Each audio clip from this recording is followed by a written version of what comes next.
waist. You're waist guy. Especially you, one. Andy, not so much, but you're super waist. You're super duper waist, one. Super duper duper waist. Boom, boom, boom, boom, boom.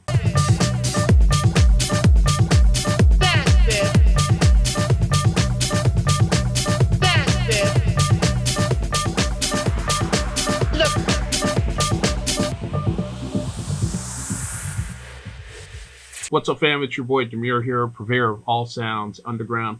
Thank you for joining me on my YouTube channel today, where I will be discussing a topic on how to find vocalists and work with them.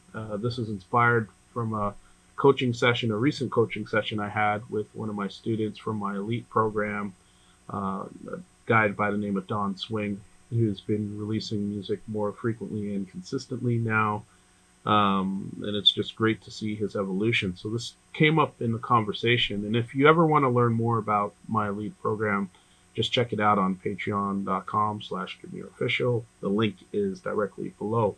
But from this conversation, it was very interesting because as producers, the more you develop your skill set and are regularly sketching and making beats, you will from time to time come across beats, if creatively you're open to it, that call for some sort of vocal presence. So I'm going to share with you today 5 different tips in terms of how to seek out vocalists, or how to determine whether or not you need a vocalist, and how to go about working with them to create a successful project at the end of the day. All right, so let's jump right into this one. Point number 1 is to understand what the track is telling you. Listen carefully, and I find, most of the time the track will tell you exactly what it needs if you are listening carefully. So when it comes to vocalists, this comes down to determining whether or not you need a female or a male vocalist on top of the beat. These beats will just sort of speak to you and tell you what makes the most sense for that particular beat.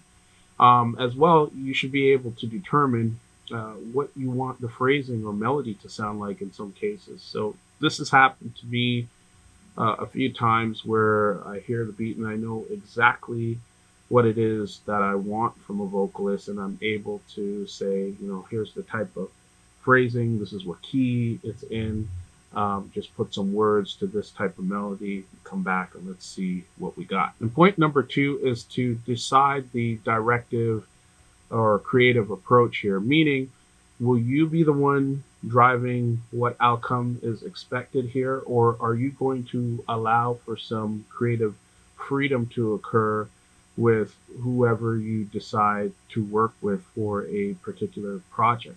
This piece is very, very much important. It says a lot about yourself as well. I know I'm a control freak when it comes to my creativity and music, just simply because I've been doing this long enough where I know exactly and very specifically what it is that I want. I know exactly how I want things to sound. I know what sort of feeling I want to get from, a vocal performance. So most of the time, I'm directing and I'm saying, okay, here's the phrasing, here's the key, here's the melody in which I'd like you to sing within. However, there are exceptions, and one great exception is Cynthia Moa, who's a fantastic female vocalist out of Toronto here. I've worked with her on a number of different projects. Here's to Friday, that's on Classic Music. The other one is Discover on Yoruba Records. And then we did another track on Nick Holder's label, and the name of the track escapes me. But with her, it's completely different. I can say, here's the beat, go at it, come back with whatever you got, because I know there is a serious level of creative chemistry there with her. And that just comes from, I think the first time I heard her sing was at a birthday party in a backyard somewhere. And when I was listening to her sing, it's just like, geez, she's not pitchy, she's right in key, and she emits a feeling in every vocal performance. So I was lucky enough to have experienced that, and that degree of creative freedom and trust I give to her completely, because I know what we're going to get out of it at the end is something great. And point number 3 is to be comfortable with creative vulnerability. And what I mean by this is just, sometimes you don't have a vocalist like I had, with Cynthia Moa, where I knew there was an immediate creative chemistry, or Bluey Robinson, who I used on Lusting You. Sometimes you just gotta trust the process and see where things take you. And the only way to do that successfully is to just be open to some creative vulnerability. And what that looks and feels like is you have an initial idea, and then it starts to morph and twist into another creative direction, possibly.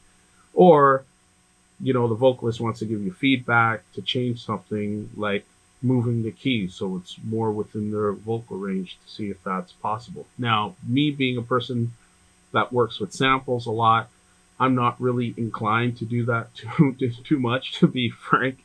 It's just I find, especially with samples, if I'm changing keys, it just changes the whole feel of the vibe, and that's something I don't want to do necessarily. But you may be the type of producer that is playing more organically and playing all the parts from a sample, or the sample isn't taking too much of a role, or you're comfortable with moving the key in the sample and time stretching into doing all that work, and you're open to it, which is great. So it's just, be open to the possibilities and see where it takes you. All right, and point number 4 is just to note that there are risks and rewards to this thing. The risk being that creatively things aren't really jiving too well, and you have to make the decision if you are going to push through it or take some time to take a break and reflect. And it's also about your personality, your creative personality, and how you like to work. Because I think when you're able to do something creatively with other talented people, the rewards are huge. If you can work together and get an audience to connect with what you guys have built as a unit, it's astronomical, because as an individual, you probably wouldn't necessarily experience the same thing just on your own creatively. So there's real risk and rewards to this thing. But one of the risks that I would like to highlight is just the fact that you should note the red flags when they come up. So if you know you're a control freak, you have a certain melody, you have a certain structure to the song that you'd like to adhere to, and the vocalist is coming back and saying, no, I want to do it this way, this is where you need to make some powerful decisions whether or not you're going to allow yourself for it to morph into different ways that you may not have expected, and at the other end of it, it might turn out to be a very bad experience or something that's good. You almost got to trust your gut at this point, which leads me to point number 5, being knowing when to say no, enough is enough. Let's just call it the day. And I'm saying this because it's going to save you both a lot of headache in the long run. I've had the experience of, a friend connecting me with another vocalist, and that vocalist trying to fit stuff in that just wasn't really jiving very well with, the beats that I created and the sort of creative vision I had for those. And it's all best intentions. Sometimes people think, you are going to work very well with someone, and then it turns out to be something else. The other piece I'd tell you to look out for in terms of working with vocalists is just their work ethic and how they deal with things. So I like to think I have a pretty high work ethic. Actually, I know I have a very high work ethic. And when I don't see the same in others, it's just not going to work out. If I send you a beat and you come back, 2-3 weeks later and say I haven't done anything, or you haven't given any real update, that just tells me this isn't for you. You're distracted, you're onto other things, who knows, but it's not me, it's not me necessarily hindering the process, rather it's you. And I need to just say, no, I'm going to get on with things. So you will from time to time face those situations where you have to make some of those difficult decisions. But in the long run, I can tell you, there's nothing worse than trying to hobble through a creative process, recording, especially with vocalists. You record the vocals. That's like 3 to 5 hours of studio time or more, depending on the complexity of the song. And then you come out with something that you're both not happy with. And as a unit, everyone's just sort of disappointed.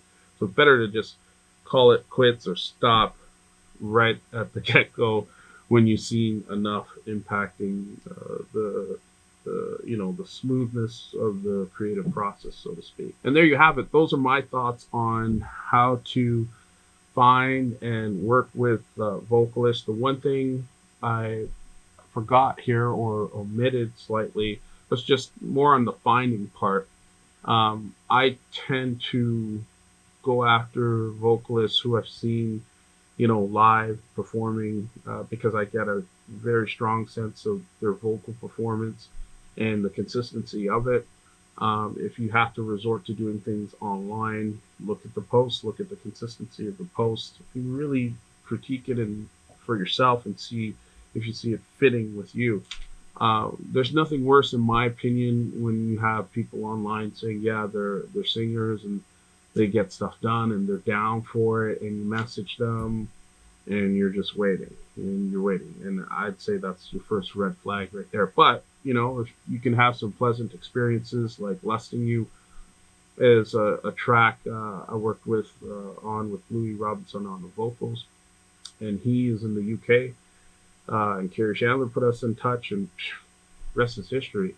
Super professional dude, open feedback, comes back with other suggestions, and the quality of the recordings were so very much well done. He's got a proper studio mic and set up, everything good to go, sending the stems where it can mix it down properly and just have a beautiful finished product that we're both happy with at the end of the day. But anyway, I thought I'd just include that piece before I sign off here. I usually join the conversation within 48 hours, so please post up your comments. I'd love to hear what you got to say about this, or if you got any additional questions, happy to answer and help out where I can. Much love and respect to you. Peace.